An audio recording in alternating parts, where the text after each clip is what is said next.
Hello, beautiful angel. It's me, Sheryn, and I am here to continue my story on YouTube. Um, let's see, the first video that I posted in the series was how I broke my neck in 2016, and then I did a video on the first 5 months of my injury where I was in rehab and hospital ICU and stuff. And then I did another video about that whole first year where I wanted to die. And then the last video I did was me finding the will to live.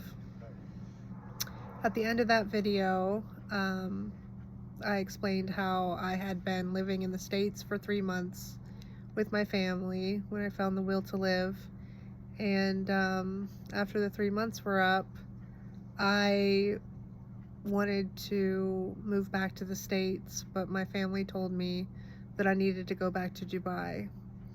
And something in my head clicked at that moment and said, if my family is telling me to go back to Dubai, maybe there's something back for me in Dubai, because I otherwise didn't understand why my family was telling me to go all the way back 8,000 miles away when I am now quadriplegic. It was a very scary time, but I was also very, very happy because I had just found the will to live, and everything was so glorious, everything was so beautiful, so shiny and new, so viewed with this new gratitude that, it was going to be a life that I was saying goodbye to, and now I was seeing it all new for like the first time with these fresh eyes, and it was really incredible. So that's where I left off in the next video. This video is going to start from the time I get back to Dubai. We're going to talk about how my then husband left me and how I went through a lot of really crazy things, including Jesus Christ getting in touch with me, and ultimately me coming to the conclusion that I was God, that I am God, by the end of this video. So I expect this is going to be a long video, and it's something that I've really hesitated to do because I haven't wanted to go back and remember all of the horrible things that I went through back then. But it was also very beautiful, so I hope that this will be I hope this is the next thing that can feed everybody and help them get to know who I am, and help you understand like how this story came to be and what's been going on with me for the last 9 years. So I'm going to start the story with Damn, the album by Kendrick Lamar. I remember when I was still back in the States, Humble was out as a single, and I was badly singing it with my caretaker that was coming over, and I was so excited for the album to come out. And I think it came out right around the time that I got back to Dubai and found out my husband had an affair, and so let's just pick up there. So I've traveled back to Dubai with my sister Natalie. She's my first little sister. She was born when I was 2.5, and she's just incredible. So she flies back with me. I get to Dubai. I find out that my ex-husband Simon has started a small business selling weight vests for like CrossFitters and athletes, and I don't think too much of it, even though it was my insurance money in his account when he started this business, and he had been weird about how he was handling the money since it was in his account. And I guess that's a whole other can of worms to dive into, but let me just say for now, he started this weight business while I was gone. I told Simon, if you remember my last video, one of the main catalysts to my finding the will to live was this man I met on Reddit named Derek. Derek was someone who had become a paraplegic the same year that I did, and also wanted to go to Switzerland and end their life, and end his life. And talking to him on Reddit helped me find love for myself again, and in understanding that I could never encourage another person to go to Switzerland, I found that love for myself, and he was just a huge catalyst. And we eventually talked on the phone, and within the first phone call, within the first few minutes, I told him I loved him, and it was just like this, it just felt so good to be in this conversation with Derek. And I remember asking him about like quantum mechanics and him being able to explain it to me, and I just thought he was so smart, and I was just lit up in this new way. And so when I got back to Dubai, I told Simon. I met this guy online. He was in the same situation as me, so I reached out. We started talking. I didn't intend for anything, but we did talk on the phone, and I feel like I've emotionally cheated on you because I feel like I'm falling in love with him.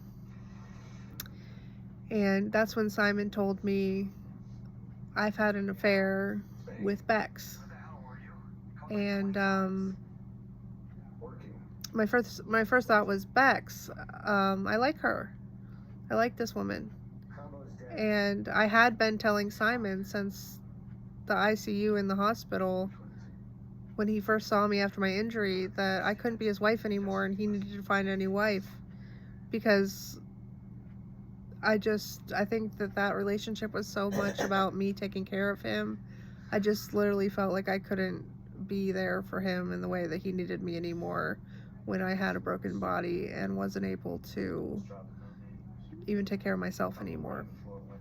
So my first thought was that I like Bex, and I was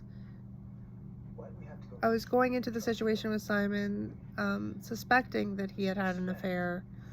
But when it sunk in who it was with, I thought, wait a minute, Bex is my friend that has 2 small children, and she's married. And that upset me deeply, that my then husband would have an affair with my friend while I was applying for assisted suicide, start a business with my money in his account, and split up a family, like ripped apart a family. And I told Simon, I'm not going to let you do this. And I remember telling him to go get my sister. She was still there. And I bitched about it. I was like, I can't believe what he did. And, I was kind of told, like, well, you're the one encouraging him to find a new wife, so you can't be mad. I asked Bex to come over. I wanted to talk to Bex and Simon together. My intention was to try to convince them that splitting apart her family so they could be together was not the right choice. And Bex did come over. She came over, and she was crying. And I remember her asking me, like, can I have Simon now? And I said no. And then it was right after that Simon moved us into a new apartment. The year that I was injured, I received an insurance settlement, 6-figure insurance settlement, and Simon moved us into an apartment on the Palm, despite my saying that we couldn't afford it. He moved us into a nice apartment on the Palm Jumeirah in Dubai. The islands that look like a palm tree, the man-made islands look like a palm tree. It's very expensive property in Dubai. So he moved us in there, and then after I got back, he moved us into a different apartment. And I didn't ask any questions. I had this naive thought that because we had committed to each other and we were married and all these things and all that I'd seen him through, I just thought that, like, he would still help me get set up in my new life, that he wouldn't just leave me high and dry. So I moved into the apartment, to this new apartment on the Palm, without asking too many questions about, you know, how much the rent was, or how long Simon was planning on being there. And yeah, we moved into the apartment together, and at that time Simon was still sleeping in the same bed as me. And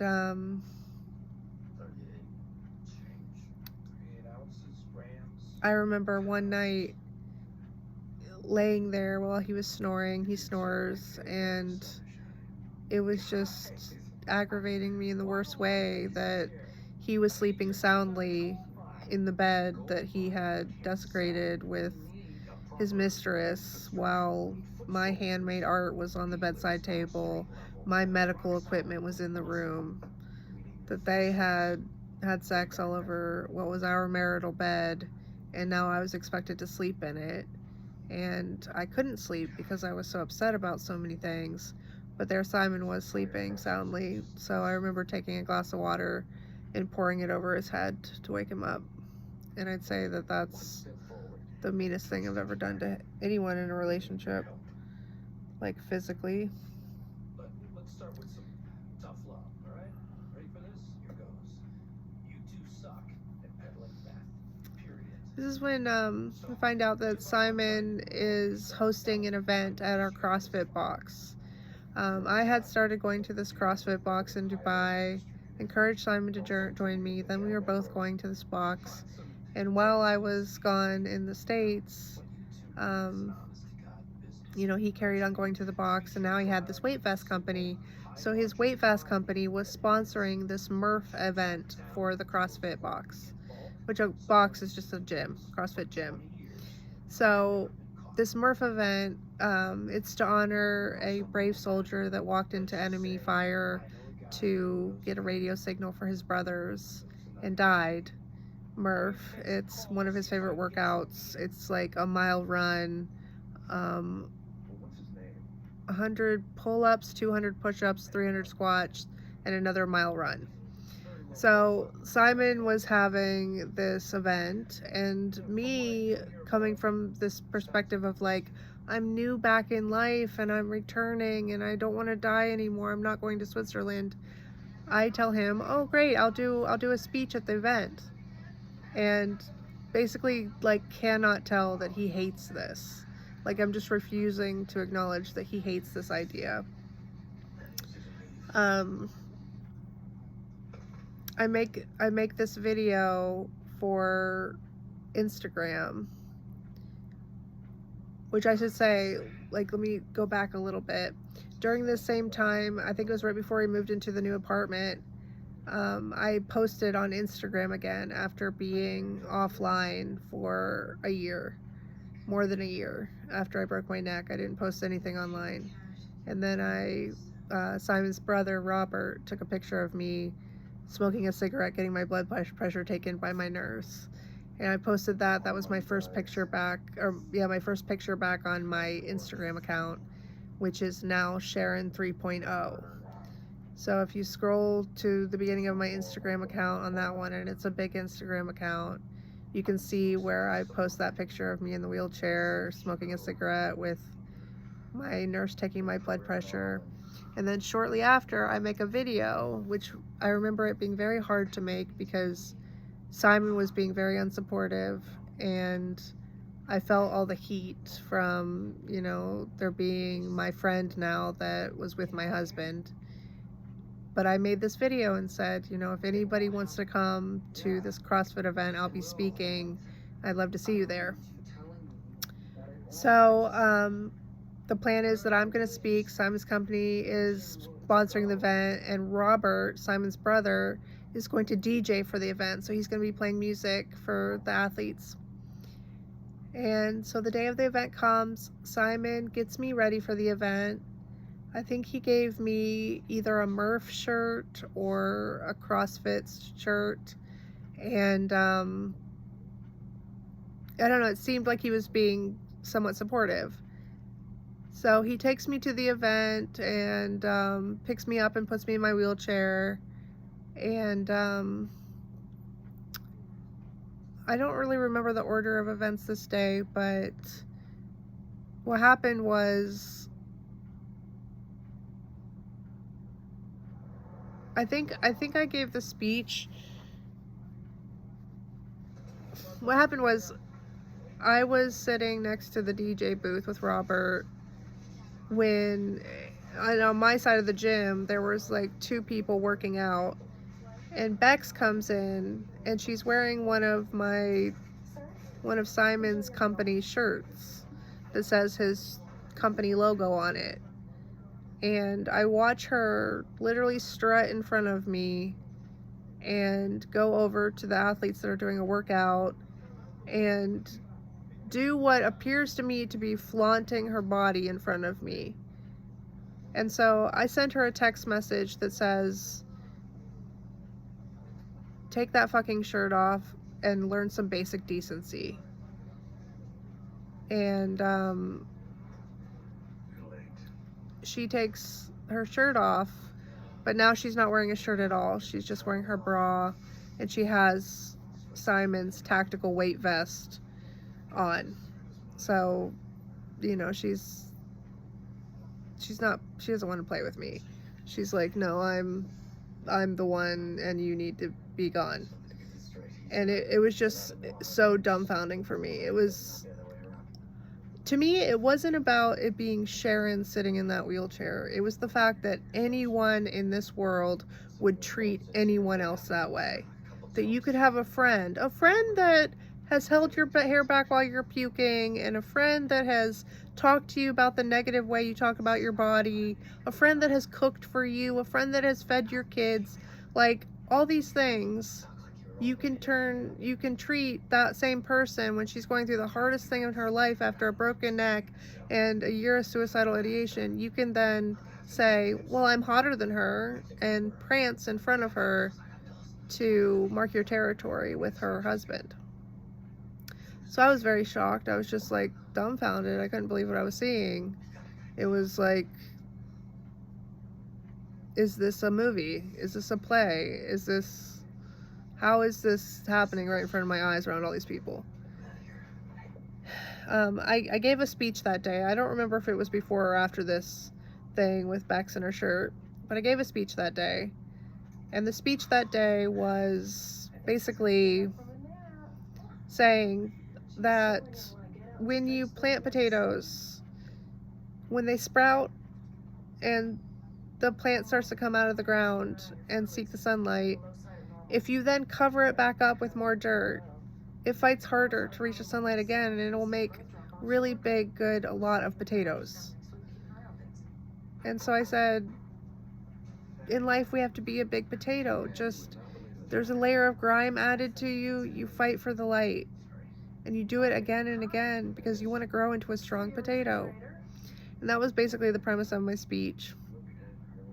So then I remember after the speech sitting outside, and, you know, again, I'm in my wheelchair, and there's Simon and Bex are next to each other in the queue to go on the race, in the line for the race, for the workout. And I'm just looking at them together, and I'm just still flabbergasted that anyone would be this classless, tacky, rude, hateful, cruel to anyone. And I remember my friend Yusuf was there, and he had a yellow t-shirt on with a giant smiley face on it. And I was so intently staring at Simon and Bex that I almost didn't notice him right in front of me with his giant smiley face t-shirt on, and his smiley face kind of snapped me out of it. And you know, I said hi to him, and then I was like, I don't have to take this. I'm leaving. I don't need to rely on Simon for a ride back.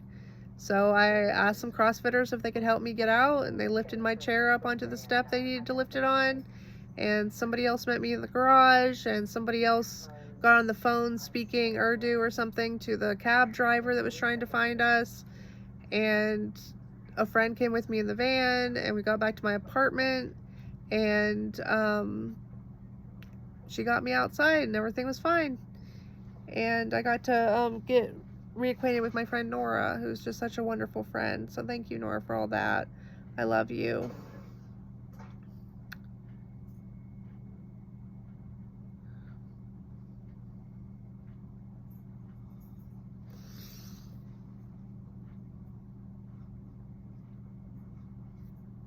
I also have to say of that day that the best part of that day was just sitting next to Robert. Like, sitting next to Simon's brother as he DJ'd. Just his energy felt so good. It just felt good to be next to him.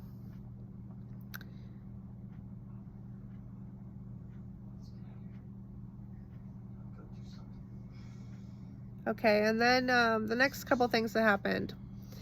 One of them is I made a video explaining, I made a video saying, is there anyone out there that wants to talk about ideas? Because that's my favorite thing in the whole world, is to talk about ideas. If that sounds like you should come over or call me. What are you waiting for? So I had never made a video like that before, and I wasn't really a person that was making videos yet at all. I was very, very camera shy. And, but I made that video. And also, I had medical marijuana delivered illegally to my apartment in Dubai. So I was able to have the medicine that helps the quadriplegia the most. And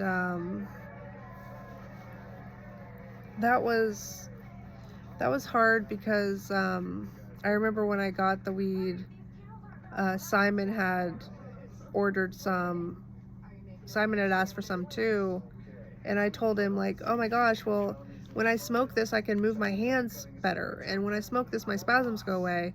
And so I thought that he would give it to me to be able to use medicinally, and he was like, not a chance, and he took it. And eventually he took mine as well, but I'll get to that. I have a memory of this guy from the gym, Colin, and his mom coming over to my apartment, and Colin serving us drinks, and he just like was such a nice guy, young, like probably 19 or something, but I was like, he's such a nice guy. Aw, and his mom is so nice. I love them so much. So that was like a nice little memory. And then my friend Lindsay came over, and she was with me when I had my first jar of glitter, and I told her to dump it on the rug. I was like, just dump the glitter on the rug. And she did. She did. She threw the glitter on the rug, and it was like, at that point in my life especially, it was like the most beautiful thing that there could ever be. I was absolutely just blown away by how beautiful this glitter on this rug was.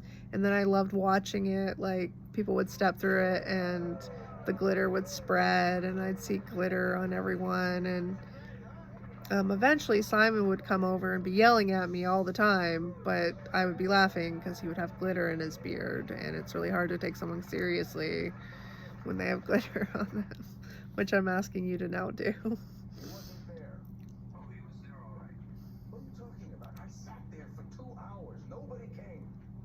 Okay, and then it was, I think it was about 7 or 8 weeks after I got back from Dubai that Simon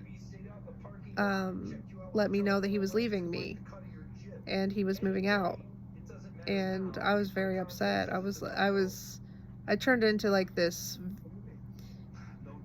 very rigid, very tense, very like, how could you do this to me attitude towards Simon. I could not believe that he was leaving. He had rented me an apartment too expensive for me to afford on my own, and he was leaving before I even had a proper caretaking system in place, and he was just up and leaving. And I asked him why he was leaving me, because back then I had such strong commitment to marriage that I told myself that I would fight for my marriage even when I didn't want to. And that's exactly what I did. The marriage was over, but still I was like, why though? I was confused. I was like, I'm back to being Sheryn. And that's when he said, I don't want to be in a relationship with a quadriplegic. And he said, I think that you should appreciate that I'm someone that's able to be honest about that, because a lot of people wouldn't be able to be honest about that. And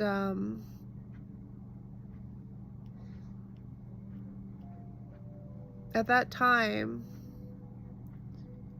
I was egoless. I had experienced ego death.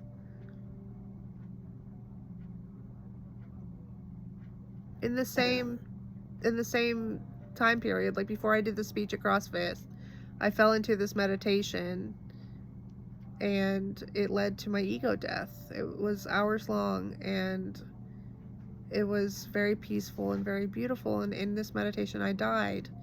And as I woke up again, there was no difference to me between me and anyone else. We were all one. We were all just love. We were all just beings. So when Simon said those 11 words to set me free, I don't want to be in a relationship with a quadriplegic, I understood it as, oh yeah, well you can go find another Sheryn right outside. You could go right outside and find another Sheryn, and I get that. So I was accepting of like why my husband was leaving me, and really it set me free. And then I get this email from Zafar. Well, I get this email. I had a website back then called the Quaddy, and the website had just been set up, and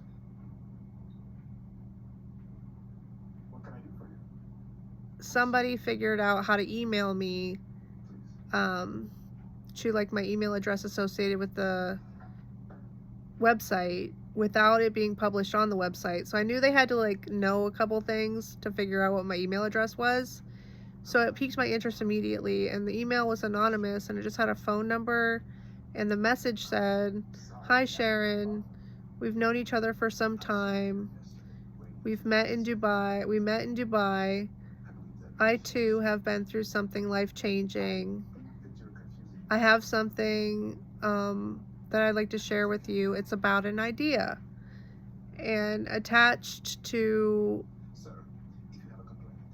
this email was this document called the manifesto.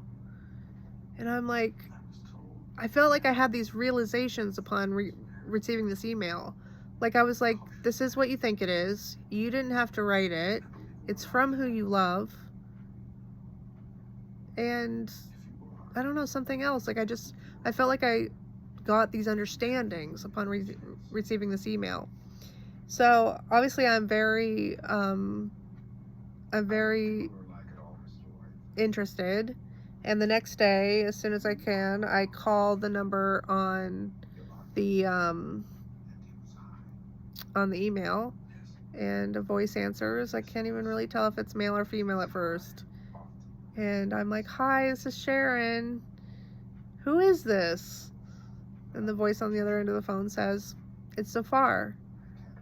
And I immediately go, "Oh my God, Zafar, you're the most beautiful man I've ever seen. I think about you all the time." It's just so funny. That was my reaction. "Oh my God, Zafar, you're the most beautiful man I've ever seen. I think about you all the time." Zafar was a man that I met while I was with Simon at the Underground in Dubai. It's a British pub in Dubai. We were there and I ran into Zafar. He is Omani, dark skin, dark hair, just so beautiful. Like literally I had never seen a person so beautiful in my entire life. Like my face must have just been like wide-eyed upon seeing him, because he was just so beautiful. Like I was like, whoa. And like everyone could tell. And he was so nice, and I was all nervous and weird around him. And I remember like not wanting to talk about work because I was super embarrassed about my job, being a government contractor. I was like, this is not a real job. And so I didn't really talk to people about work. So I didn't ask what he did. We just were like talking about stuff we saw on Reddit. And I added him on Facebook because that's what I was like back then, and really still am. Like, oh, we've met, we should be friends now, add me on Facebook.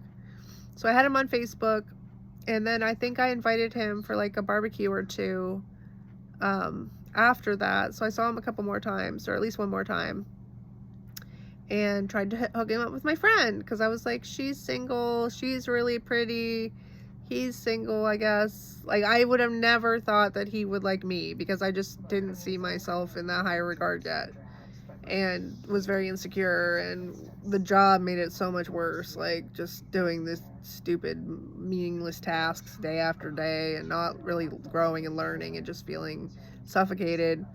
So I didn't really know much about Zafar, even though I met him. And over the years before I was injured, I would go to his Facebook and I would just like scroll through looking for something to comment on, but he didn't post a lot of stuff on his Facebook, and it was like weird stuff and different, and he would like leave the occasional comment for me like once every year or two, and I never knew what to say. And I also thought, like, if the situation were reversed and we met a supermodel woman and my husband was emailing or messaging her on Facebook, how would I feel? So I didn't feel like it was appropriate to message him either, and I just like stayed with Simon and was miserable. And so when he got back in touch, I was like,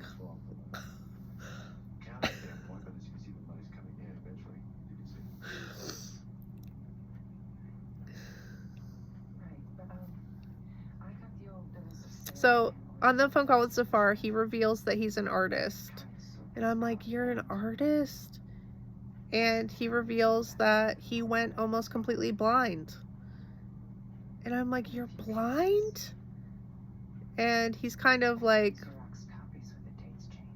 not too revealing about what his current sight situation is, but he's clearly been through it. He's been through a really hardship, and he's telling me that he's visited doctors all over the world, in America and in Europe and in Dubai, and all over the world. And so like, I know this man has money because I'm like, wow, if you could afford healthcare in America and you don't live here, you must have money. And he also tells me like, oh, it costs $10,000 for me to ship my books out of Dubai. So I'm like, okay, this guy has a lot of money. So it was very intriguing, obviously, and I'm like, what is going on? But I just knew, like, the whole experience with him, it just felt like it had something to do with Jesus. It just felt like something to do with Jesus, and these were like the vibes, the feelings that I was feeling.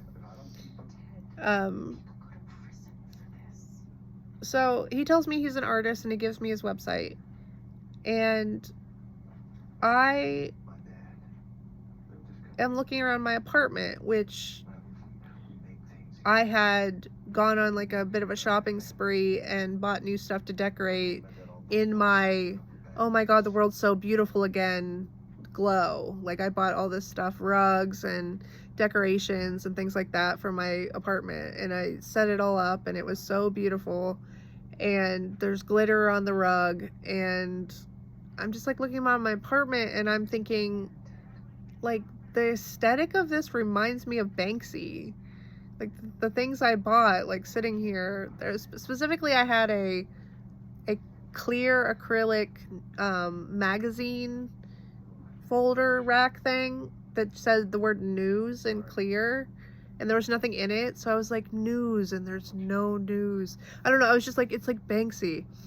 And so then I look at Zafar's website, right, and he has this painting that's on this huge abstract painting that's just 3 colors on black, and these 3 colors, these specific 3 colors that are on this painting, I literally have a tab open on my computer where I've used a color coordinating website to figure out which colors would match in my bedroom best. So those 3 colors were all those 3 colors were one of the 5 colors I had selected, or 3 of the 5 colors I had selected for my bedroom. And they were the same colors, you guys. So I'm looking at his painting, I'm looking at my tab open, and I'm like, what is this? This is some sort of like universal synchronicity that's exact and powerful and huge. And I remember even asking my psychologist about it, like, what do you make of this? Like, how do you explain this? And he has 2 other paintings that I'm really drawn to too. One of them is a painting of what I call a skinless man. He's like, his muscles are all exposed and you can only see one of his eyes, the other eye's like covered over, and he's just like his bare muscles without skin and his beautiful eye. And it's just like this really beautiful, bigger than my king size bed frame, like beautiful painting. And then there was a third painting that was just a pink circle that had like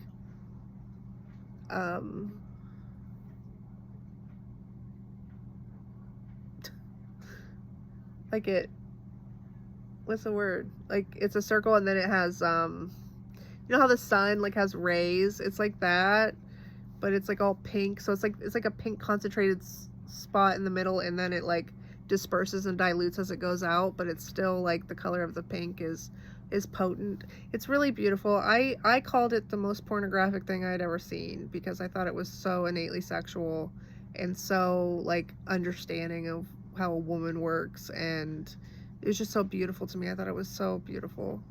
And so I bought these 3 paintings. I think they were like $8,000 altogether. I bought these 3 paintings. And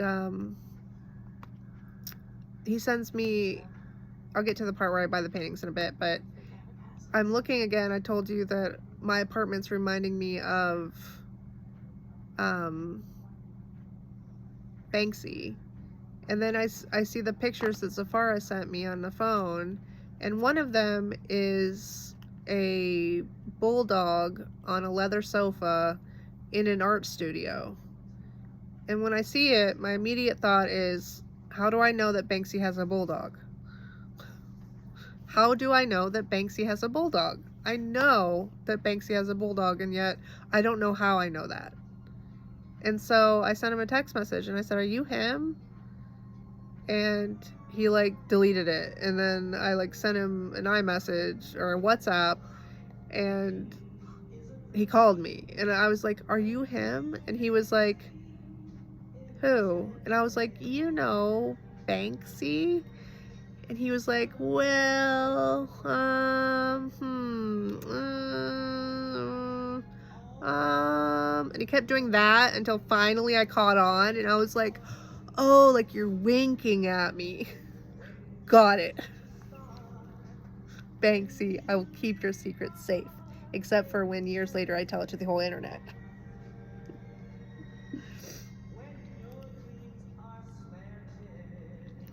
Okay, then after that, it was a little bit of a whirlwind. It was a whirlwind.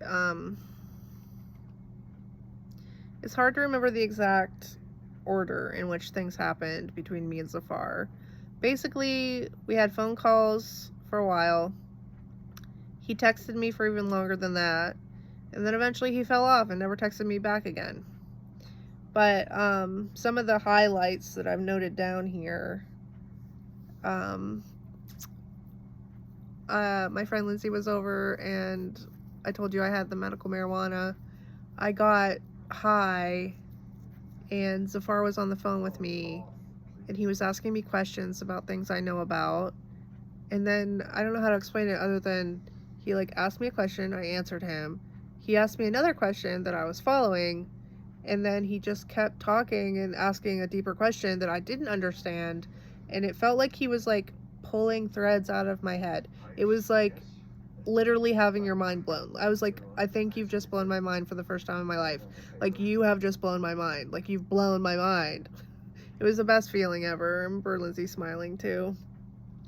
And then I mentioned at the beginning of this video the Damn album. I was listening to that on repeat, you guys. Loud as fuck, on repeat, oftentimes starting a song over before it finished, over and over and over and over and over and over and over again. I bet I've listened to that album like 1,000 times by now. That's a lot. Like, I've listened to that album a lot. And so one day when I was high, I had this like trip where I became Kendrick Lamar. I was like shifting between Sheryn and Kendrick Lamar, and he was allowing me to be in his body, to like use his body and be him. And I felt like what it was like to be Kendrick Lamar. And he like showed me that he's like not a jerk off, and he's in control of his situation, and he's really strong. And then in the trip, it like continued, and I was painting tattoos on my skin with my imagination. Just tattoos were appearing on my skin, and it was magical and it was beautiful, and I think it was foresight.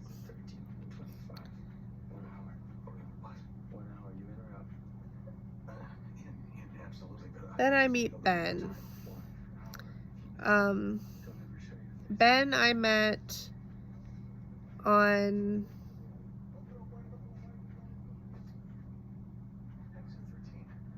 Dubai's version of Craigslist, like called Dubizzle. I was on there and he was selling a bunch of flower pots for a good deal. So I communicated with him to buy the flower pots, and then I complimented his profile picture, and then he told me it's actually a tattoo. And then I was like, do you have any other tattoos? And then before you knew it, he had finagled his way into a date. And he and his friend came over. I was like, I'm throwing a party, you guys can come. He was like, is it okay if we stay the night, because I have to like journey on from Dubai the next morning? And he was American, and it just like felt like coming home. It just felt like being married to a Brit for that long. It was like a nice change to be like, okay, you're in a really familiar setting right now, and like Ben really reminds you of Will, your first boyfriend, and he's like really nice and really sweet and really just very strong. And so I told him, like, yeah, sure, come over, you can spend the night, you and your friend can spend the night. I was like, I have something fun for us to do when you get here. And so when Ben and his friend came over, we went down to the marina that was at the bottom of the apartment I was living at. And he and his friend threw my earrings and maybe bracelet jewelry into the marina, and I tossed my wedding ring into the marina. And Ben was in the video of, you could look at that video of me tossing my wedding ring, and Ben's behind me like being like a security guard. And we went back up to the apartment, and he had brought he had asked me what I wanted from the liquor store, and I said scotch, and he brought me the bottle of scotch that I was always looking at the liquor store but never bought because I thought it would be gone too fast in our household, like, because especially my ex drank a lot, and so I never bought it. So he brought that bottle over, and I was like, wow. And so I drank some of that, and then, you know, I asked him to move me to the couch, and one thing leads to another, and we hooked up, and it was so good. I just remember looking into his eyes and telling him thank you, because I didn't realize how hurt I was being in the wrong marriage for a decade. Like, it was a very healing hookup and the best one night stand that anyone could ever hope to have. And he put Beyonce on in the background, and it was really magical.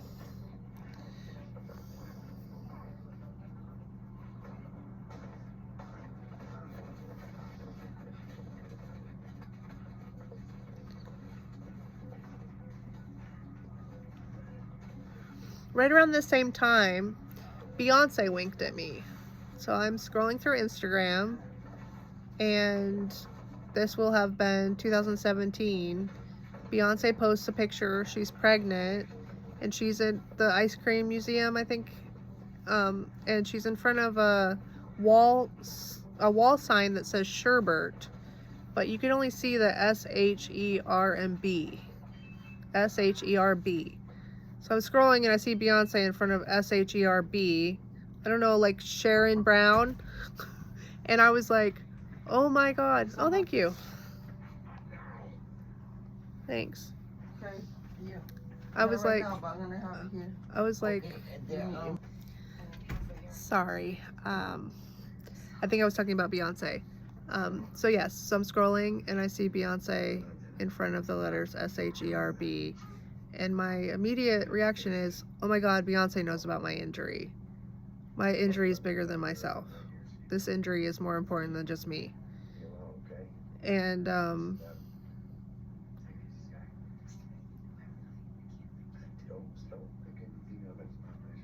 yeah, that was crazy. I don't know what else to say about it. That was crazy.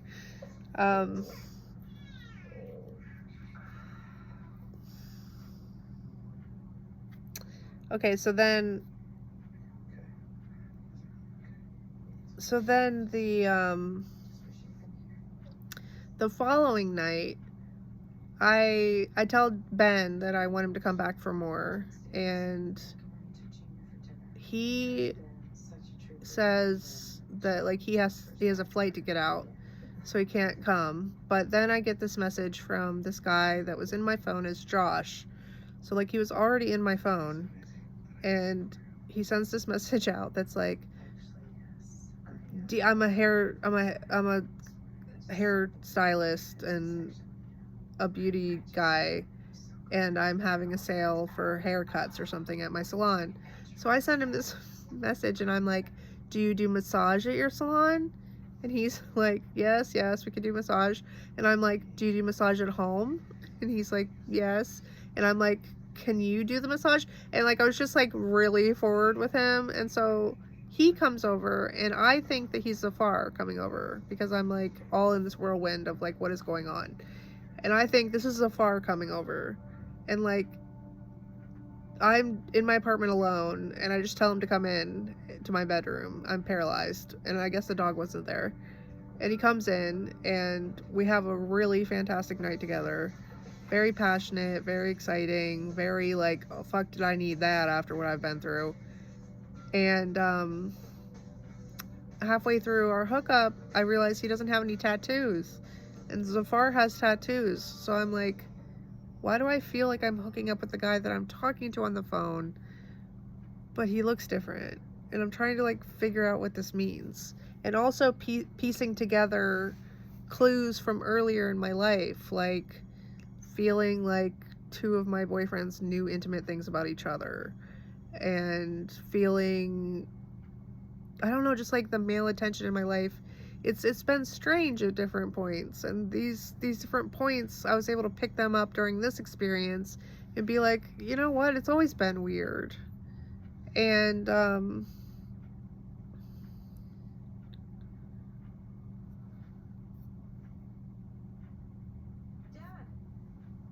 I was in the shower. Hey, I overslept.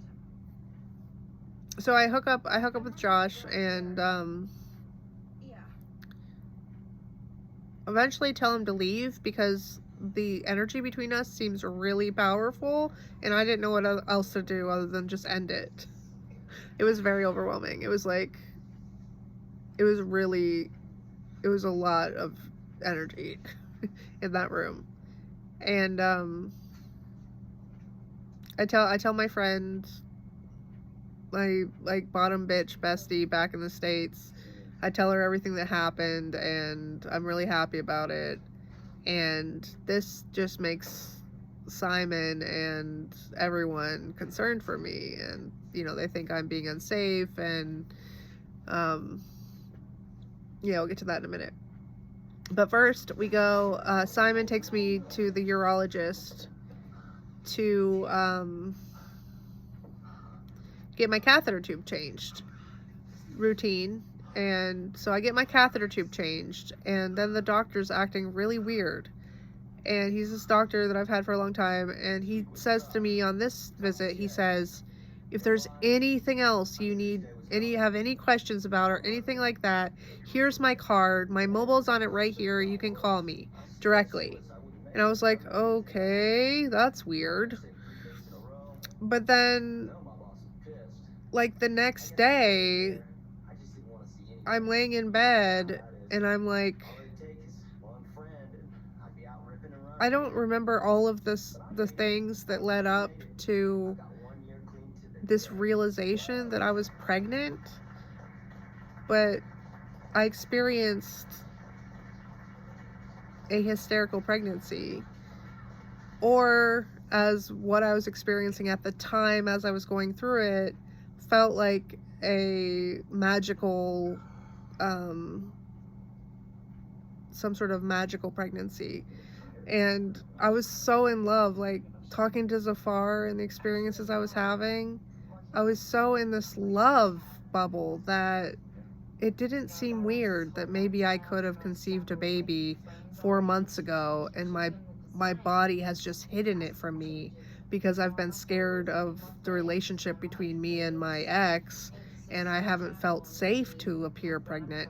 But literally my body looked like, all of a sudden looked like it was like 4 months pregnant, and I was really thin back then, and it was like I had this belly and I was convinced I was pregnant. I was like, I'm pregnant. I felt 2 orbs of energy in my womb.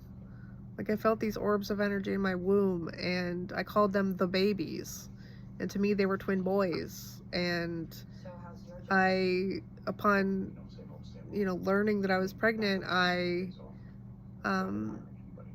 think I told my parents and my boss. And I called the doctor because it made sense now. I'm like, the doctor knew I was pregnant, and that's why he was so weird about the card. And I said, so when I called the doctor, I said, doctor, is there something that you know that I didn't know? And he said, yes. And I said, doctor, I didn't have sex to have this baby. And he doesn't really say anything, and I'm like, what is going on?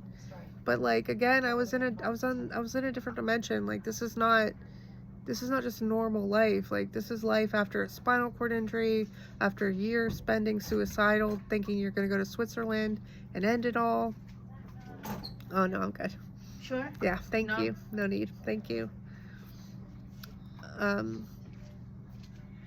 So, yeah, it was just the energy of it.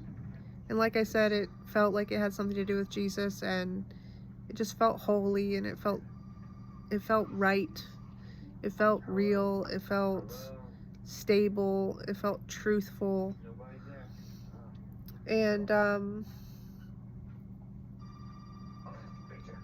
yeah, so I tell Zafar that I'm pregnant with this baby and send him pictures of my baby bump, and he doesn't say anything. He receives all the messages and he doesn't say anything. And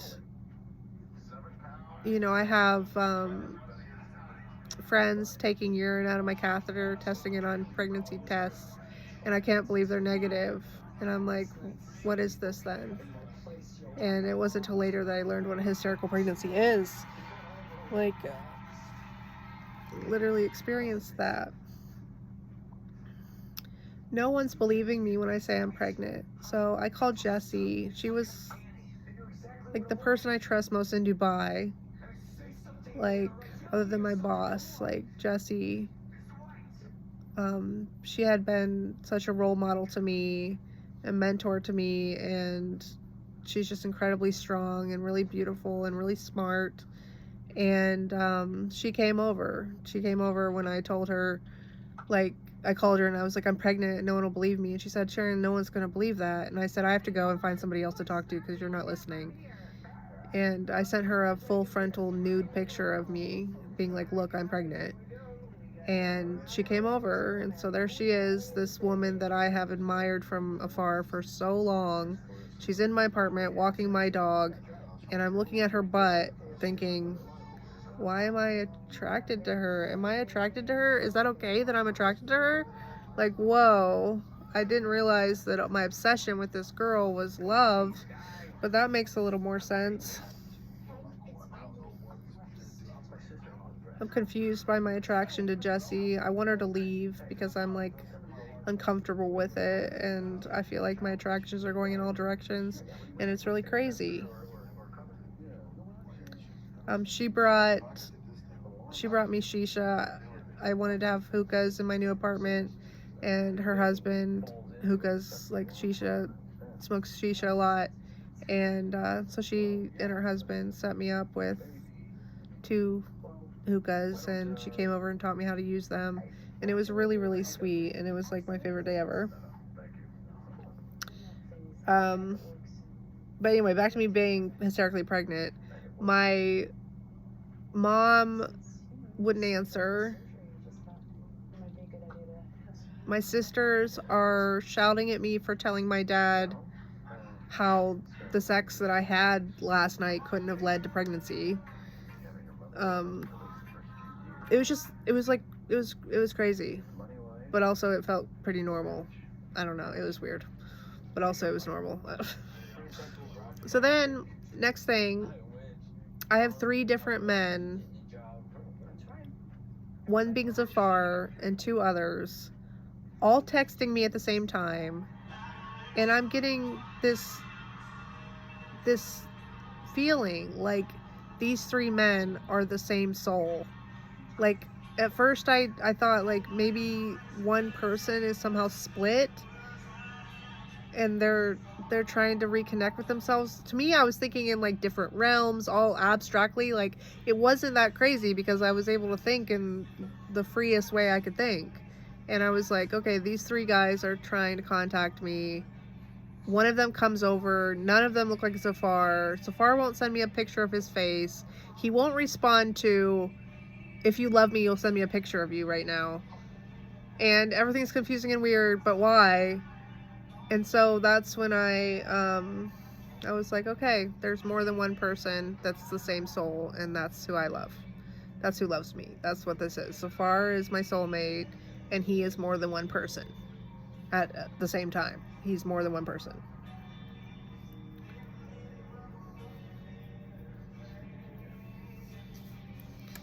It was easy to understand because I was in love. Then Simon took me to be institutionalized for the first time.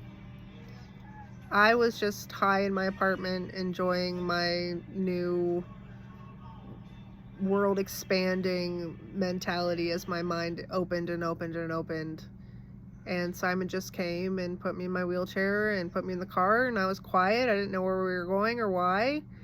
And then he takes me to a public hospital that is not my hospital, where I have all of my medical staff, my team. He takes me to a different hospital and tells them, and I know what he tells them because they lay me on this like metal table in this exam room that I felt like looked like an autopsy room, and he's talking to the doctors outside the door, and I could hear what he's saying to them, that I'm crazy, that I haven't been myself, that after this injury. And I start to get really upset because I'm like, this is so fucked up. Like, he's just like, he's not giving me any type of consideration that I might be going through something important. He's just saying I'm crazy, and now he's telling them to institutionalize me. And so when they came into the exam room, I said, please put me in my wheelchair. Like, I can't stand being on this table. I can't move. I need to be able to move. You're not letting me move. You're laying me on a table. I'm quadriplegic. Like, I hadn't experienced all the horrible things people do to quadriplegics yet. And that one was one of the more upsetting first times. Was like, you're going to put me on a table knowing that I can't move, and you're going to leave me on the table? I deserve to be in my wheelchair where I can move freely. And they checked me for a bed sore, and I had one, and I just like burst into tears because I didn't want to see my body disintegrating. And so then they hospitalized me. They take me for like 8 days, and they drug me up so much that when Jesse and some other friends come to the hospital, there must have been like 3, 4, 5, 6 girls there, and they're all in the hospital with me, and I like barely remember seeing them because they had drugged me up so much. I don't know on what. But during that hospital stay, the food was insanely good. Like, it was, I felt like Zafar was personally cooking my food in the kitchen. It was the most delicious food, and I felt so much love from the food at that hospital. What's the meal deal? The chicken tenders? Yeah, Sorry, I'm not quite sure where I left off. I think I was talking about the food at the hospital. It was like grilled fish and rice and a soup and all these, I don't know, it was just really, really, really good. And so that's what I really took away, was like, there's love in the food. My friends showed up, but I don't remember really because I was so drugged up. And then they would only keep me for 8 days, so Simon had to take me home. So he takes me back to my apartment and has a appointment made for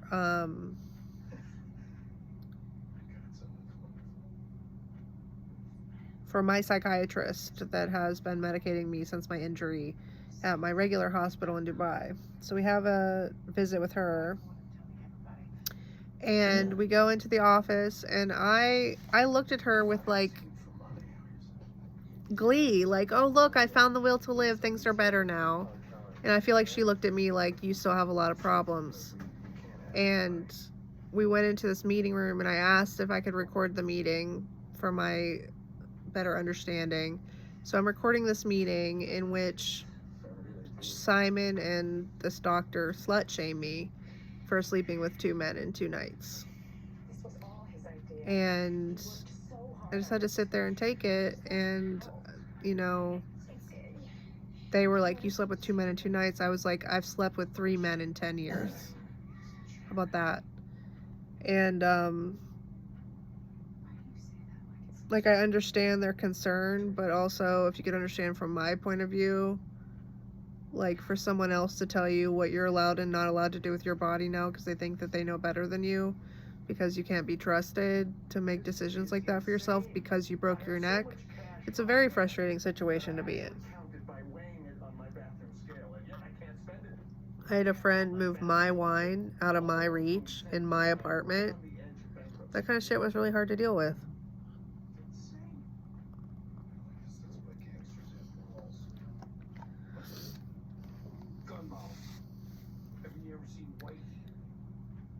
I never had the stomach to listen to that recorded conversation by the psychiatrist again because it was such an upsetting visit. And she said that I should be on mood stabilizers and Seroquel, and you know, the intention here is to drug it out of Sheryn, like drug out this notion that she's someone important. She has visions of grandeur and she needs to be medicated. So they I get pills from the doctor, and when I'm alone with my aide, shout out to Anisha, when I'm with my aide that was helping me at the time, this wonderful Indian woman that I just knew she was an angel when I saw her name on the list of applicants. She was so good to me. She helped me get rid of the pills. I dumped them all into a glass of water to try to show that, like, I'm not taking these pills, and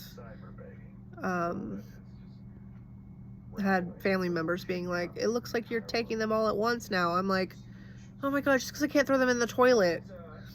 So I throw all the pills away. So Simon comes back to institutionalize me again, and this time I'm not going without a fight. So I'm in bed, and he's insisting on getting me dressed and to be institutionalized again. And I'm yelling and hitting him away from me, and I'm smoking a cigarette, and Anisha tries to get my shirt over my head, and I burned her with a cigarette.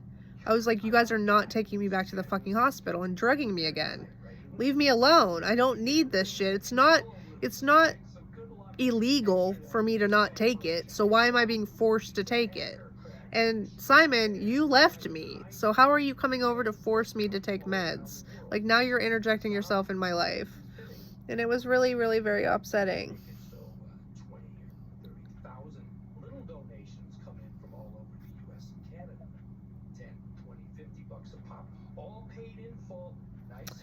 So as Simon is taking me to the hospital for the second time, I have my first fantasy of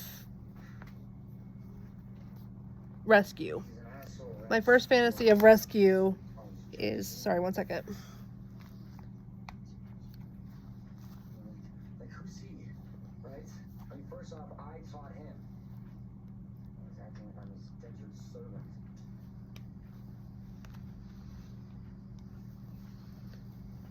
So my first fantasy of rescue was that Simon was gonna pull up at the hospital, and Zafar and Vinny and Kendrick Lamar.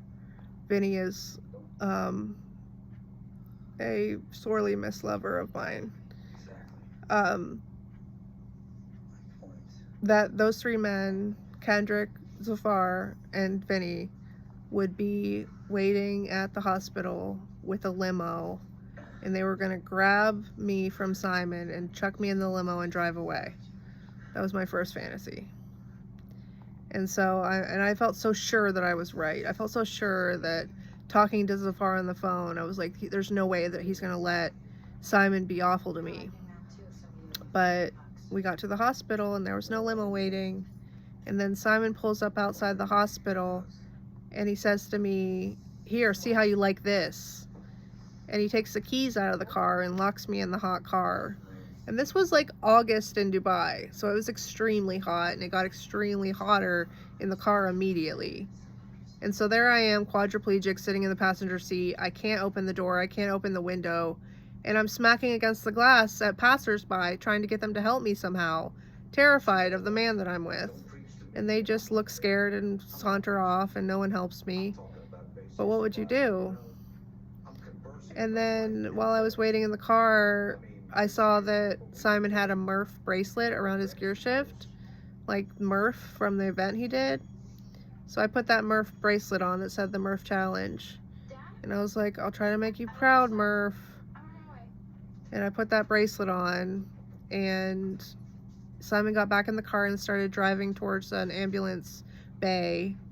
And I locked eyes with this one man in the bay, and he just gave me the ever so slightest nod. And I just felt like, okay, I'm okay. Like, there's someone here that knows that I'm going through something really bad. And when I get into the emergency room that time, I was not quiet. I was shouting things about Simon. I was screaming Beyonce lyrics. I was like,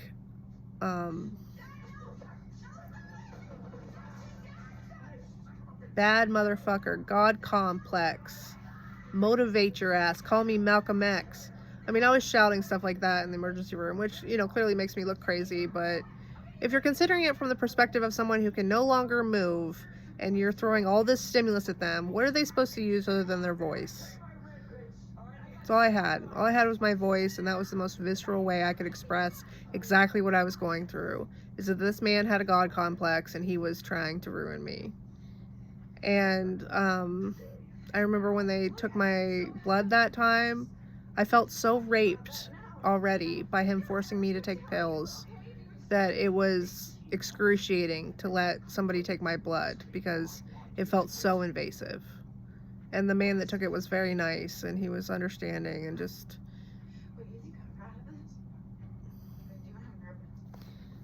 It was really hard.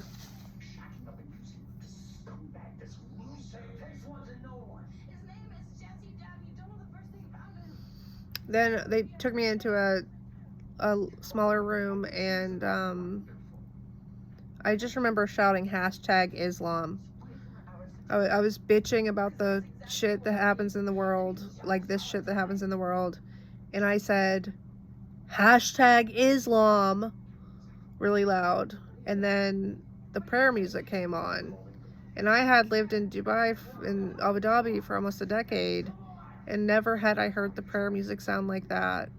It sounded so beautiful. It was the most beautiful sound, the prayer music that day that I heard in the hospital.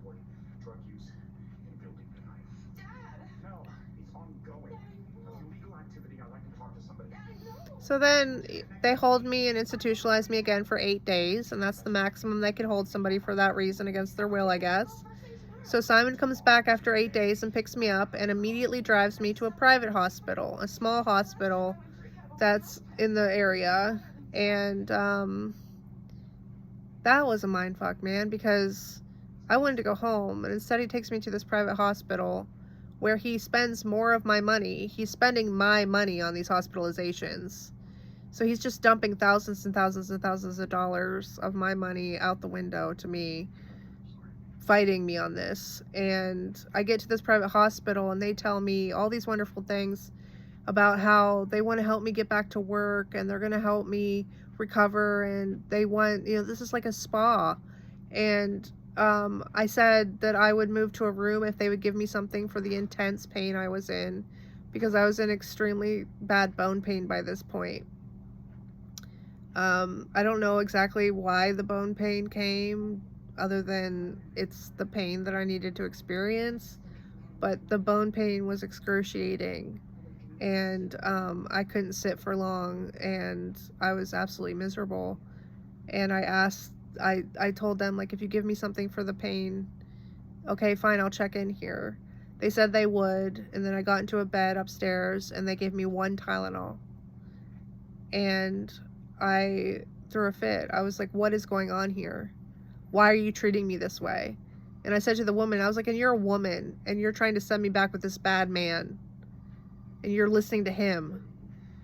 And, Simon is texting all my friends, when you see her, force her to take her pills, whatever it takes. Take away her phone, her tablet, anything that she values. Take it away from her, so force her to take her pills and make sure she swallows them. I'm like, oh my God.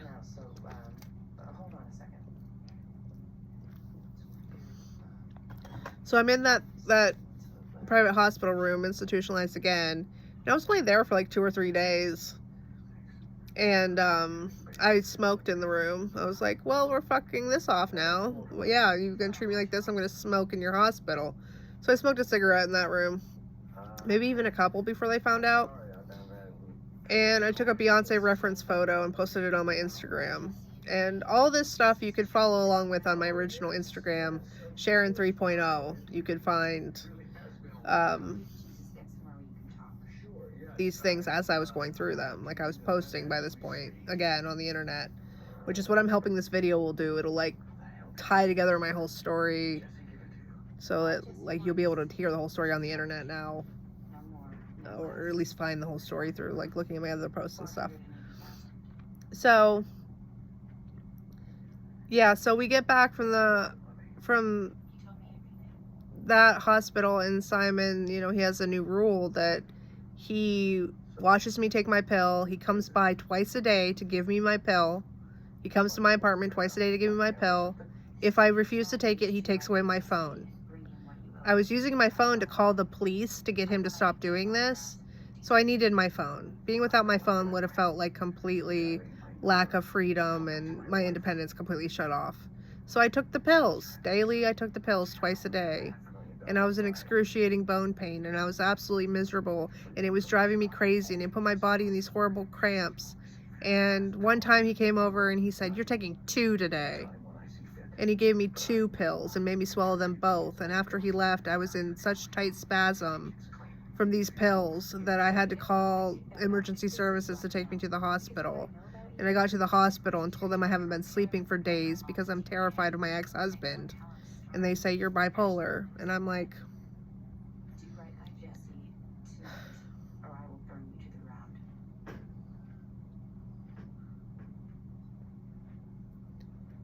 the amount of hatred I had for Simon during the time he was what I call raping me with pills was intense. I hated him.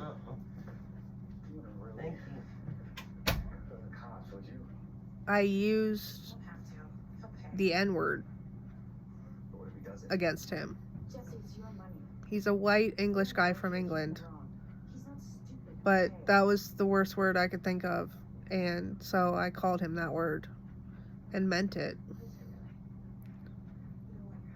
There was one day when I just felt these really fat tears in my eyes, and I refused to look at him, and I refused to let him touch my hand when he gave me the pill because I hated him so much. And he just looked at me and said, "I'm sorry." And I was like, "No, you're not. You're doing this intentionally. You're draining my money, and you're making it impossible for me to go back to work, and you're not supporting me, and you left. You're making it so I'm going to have to leave the country."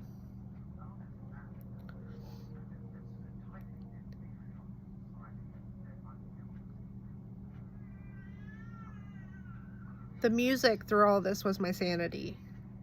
Like I said, I was listening to Damn on repeat. I was listening to Lemonade on repeat by Beyonce.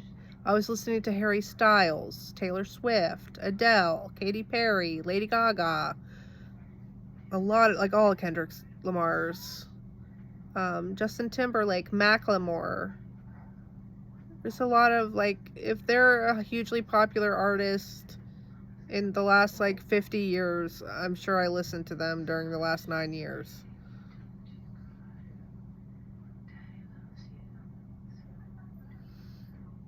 Justin Bieber, Madonna, Jay-Z, Sting, The Police.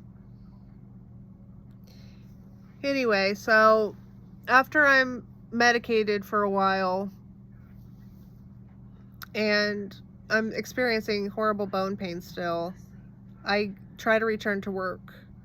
And my boss, who has been so supportive during my whole injury, he gives me like a really boring task to do, and he sits me in the very back of the office. And I'm like, I literally cannot do this kind of work. My mind is too expanded to find any significance in doing this kind of boring work. And I left and I didn't come back to work. And when my boss asked me why I didn't come back, I told him, because I'm the Messiah. That was one of my first conclusions, is that I'm the Messiah. Okay, I'm supposed to speak. Okay, this has something to do with Jesus. I'm the Messiah. I have to speak. Okay, got it. Now that I am about a month or so from losing my work visa and my apartment, Simon is now satisfied and no longer needs to drug me. So just for the record, he needed to drug me for my own well-being before, but once I ran out of money and could no longer hold my job, then he no longer needed to prioritize coming over and making sure I take my pills. He just kind of told me, like, yeah, I'm done here now. And I stopped taking the drugs again and watched my life fall apart. There was a neurologist appointment with my neurologist at the hospital where he had to sign a fit to fly certificate for me to go back to the States. And the doctor asked Simon, like, are you going with her? And Simon said, no, just her. And then Simon went to shake his hand on the way out of the office, and the doctor skirted around his handshake and opened the door instead. And I was like so grateful for that one little moment of not everyone treating Simon like he's the king, like I always had. Where do you want to be? Where do you want to go? South America? Europe? Australia? Australia. New Zealand is New Zealand. Right on. New Zealand, that's where they made Then, just a few days before I was scheduled to fly out, my catheter tube came out, which I later heard people were accusing me of pulling out myself for like attention or something, but no, I would never do that. My catheter tube, just like the balloon deflated and it slid right out. And then by the time my aide came back to put it in, she wasn't able to find the port again. So then Simon and I are at a urology appointment at the hospital, and the doctor's digging around in the port, like the hole in my pubic area, looking for the path into my bladder, and can't find it, and I'm crying, and it's awful. And he's using an ultrasound to try to find it, and I'm like, me and Simon with an ultrasound machine, but it's not for any of the reasons. I'm glad it's not for that reason. Even if I have to have a broken neck, I'm glad that I didn't have a baby with him. And I just remember like Simon like crying on me and like hugging me, and I was like, get the fuck off. Are you kidding me? Like, what do you, when you feel like being kind is when I have to be tender to you? So now it's just a few days before I have a flight out of Dubai, and I just tell everyone I'm not leaving. I'm like, no, I'm on a path, and this path makes sense, and I'm not leaving. This is what I'm doing. I'm not leaving. You can't make me leave. I was in such denial, man. So I tell everyone I'm not coming, and then I proceed to get drunk. And that's when Simon comes over, and he says, we're going to the airport. What do you need to take with you?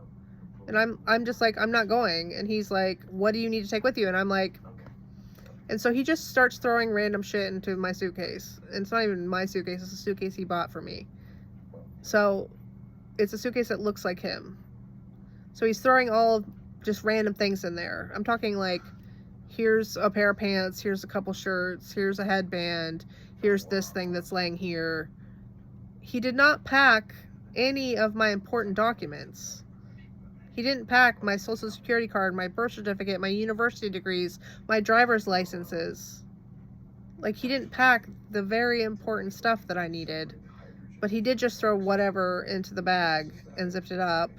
Forcefully dressed me, picked me up, put me in the wheelchair, pushed me downstairs, picked me up, put me in the car.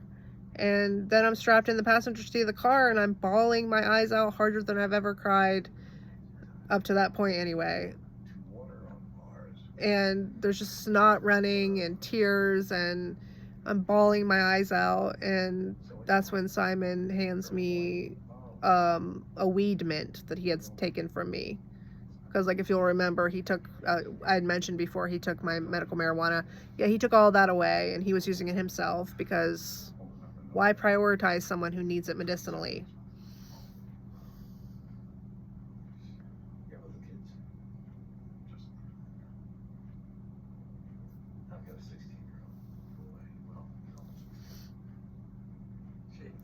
So we, on the way to the airport, we picked up who used to be our dog walker, who came into my life as a friend after I was injured. She had previously only ever been to walk the dog. I never met her before because she was always there when I was working. But she'd leave little notes every day of what Beasley did and stuff. And she turned out to be a fantastic friend. And she was the one that agreed to fly to America with me. So Simon picks her up on the way to the airport. I'm bawling harder than I've ever cried up to that point in my life. And just the loss, man, of all the work that I put in over, almost a decade, just gone. Dog's gone, husband's gone, apartment's gone, furniture's gone, clothes are gone, jewelry's gone, all your kitchen stuff that you love so much is gone, your travel souvenirs gone. You don't even have your fucking birth certificate or your driver's license or your university degree or your social security card. Like, I hope you could get by. So we get to the airport, and he picks me up and puts me in my wheelchair, and I'm bawling my eyes out. People are stopping to ask if I'm okay, so I try to suck it up and just be stoic, and it's so hard, and I'm in so much pain, and it's just the worst. And he wheels us into the airport and checks us in, and that's it. That's the end of my marriage. My decade-long relationship is over by us not looking at each other or saying goodbye. Him just dropping me at the airport with no plan for where I was gonna go. Like,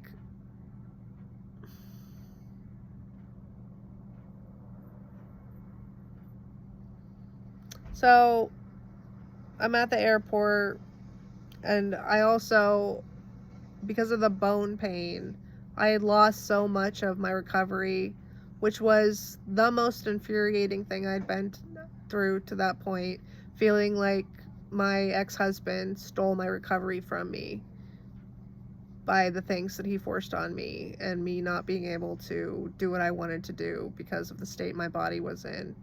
It was extremely frustrating, and something that, lights a fire within you. Jesse, it's me. So I was struggling to like sit up. I was struggling to sit up, I just want to talk. and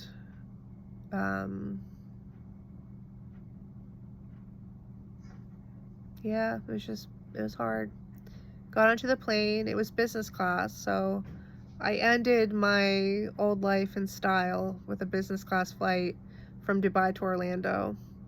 Simon had bought the ticket to Orlando because that was the closest place to my family. My family had told them they refused to take me in. The only plan was for my friend Monica to come meet me at the airport and drive me to a hospital. But I didn't make it that far. I went on the flight. I was very moody. And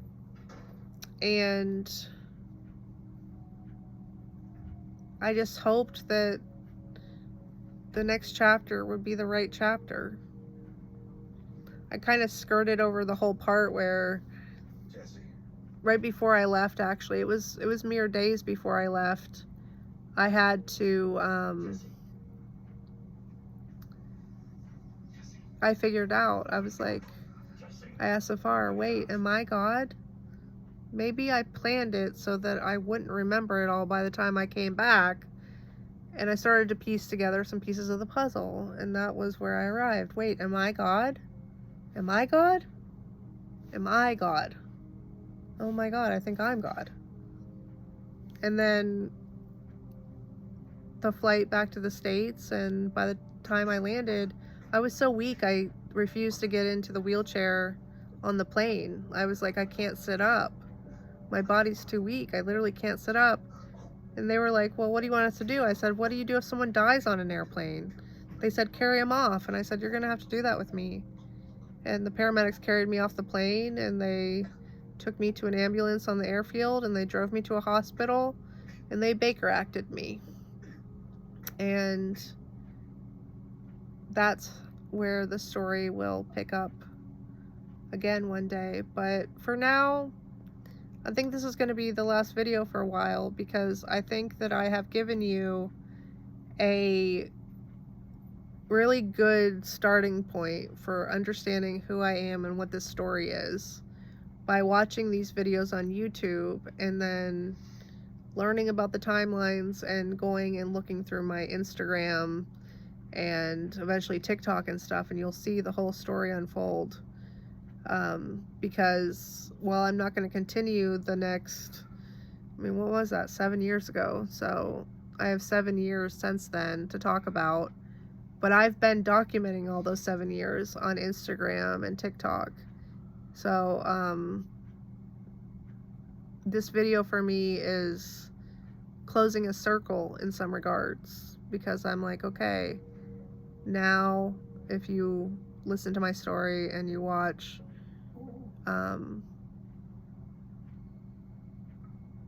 you should be able to get a pretty good summary of what I'm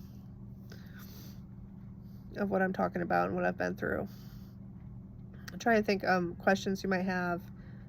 Zafar just stopped texting me, and you know, over the years other people have gotten in touch, but that's the game we're playing, guys. We're playing a game where some people are more than one people, and time travel is real. And yeah, if you can accept shapeshifters and time travelers, it's not that complicated.